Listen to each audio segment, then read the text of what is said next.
Good afternoon, teacher. I'm Analía Córdova, and today I will going to present the testing techniques that I used for my video assignment 3. So here we have the first exercise. Yeah, using the completion or addition technique. In this case is complete the sentences with have to or has to, a classic exercise. So to design this exercise, I included a grammar lesson of the use of have to or has to with a sports context like it was in the workbook and make sure the sentences were varied and that there was only one answer for each item. Next we have an exercise using the matching elements technique. Put the words in the box into the correct column, one of my favorite types of exercises.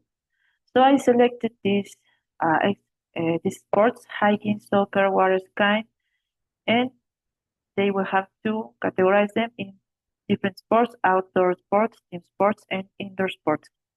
So for this exercise, I included a grammar lesson. Oh, I included a vocabulary lesson actually uh, about the sports and added some easily recognizable ones like basketball, tennis, volleyball. Uh, then I classified them into three distinct categories. As I said, outdoor sports, team sports, and indoor sports.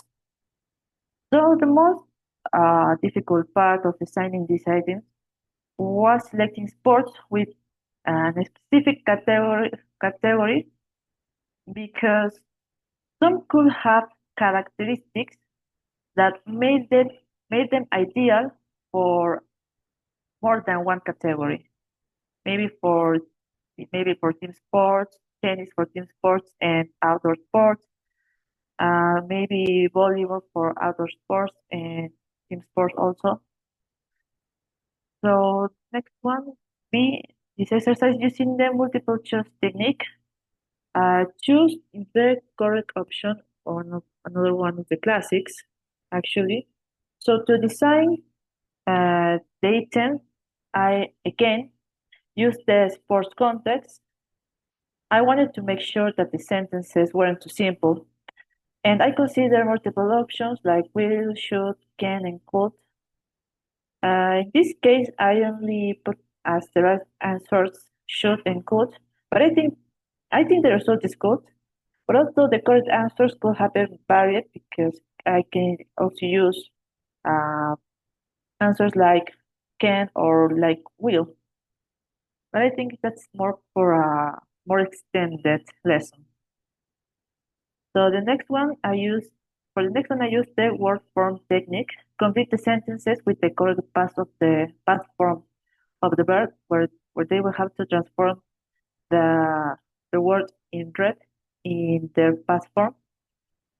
So to design this exercise, these items actually, I combined the sport context with the context of physical accidents like in the workbook and selected the words to be used to complete the sentences.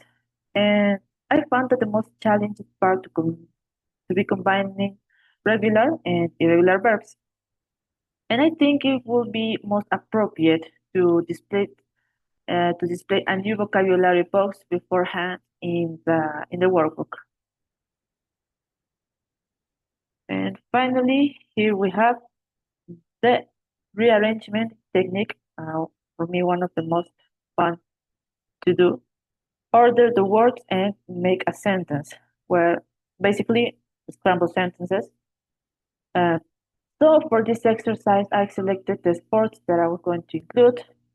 I wanted to include more than just one word to make the exercise more challenging, like doing yoga, lift weights, uh, something like that. And I consider that the most complicated thing when designing this kind of items is to include vocabulary and grammar that the students already know and that does not interfere with the challenge that these kind of items can propose. So that will be all. Thank you very much.